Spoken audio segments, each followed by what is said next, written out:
பிரியாணி பண்றதுக்காண்டி வாங்கியிருந்த புதினா, கொத்தமல்லி எல்லாம் அப்படியே இருந்து வீணா போச்சு. சரி இன்னைக்கு கொஞ்சமா பிரியாணி ஸ்டைல்ல தக்காளி சாதம் பண்ணிடலான்னு சொல்லிட்டு அதுக்கு தான் எல்லாத்தையுமே கட் பண்ணி ரெடி பண்ணிக்கிட்டு இருந்தேன். அதுக்கு வந்து ஒரு பெரிய வெங்காயம், 3 தக்காளி, கொஞ்சமா இஞ்சி பூண்டு பேஸ்ட் இப்போதைக்கு மட்டும் அரைச்சி எடுத்துக்கிட்டேன். புதினா, கொத்தமல்லியும் க்ளீன் பண்ணி வச்சுக்கிட்டேன்.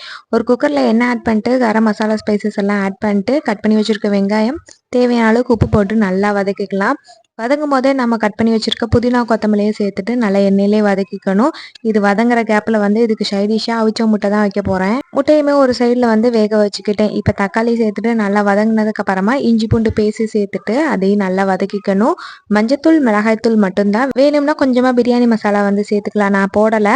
இதை மட்டும் போட்டு நல்லா வதக்கிட்டு கொஞ்சமா தயிர் சேர்த்துட்டு நல்லா இந்த மாதிரி கொலைய வெந்ததுக்கு அப்புறமா 1க்கு 2 அளவு தண்ணி ஊற்றி நல்லா கொதி வந்ததுக்கு அப்புறமா சீரக சம்பா அரிசி ஊற வச்சிருந்ததை அப்படியே ஆட் பண்ணிட்டு குக்கரை க்ளோஸ் பண்ணி ஒரு விசில் வச்சு எடுத்தோம்னா சூப்பரான தக்காளி சாதம் ரெடி ஆயிரும். முட்டையும் வத்தலையும் வச்சு சாப்பிட்டாச்சு.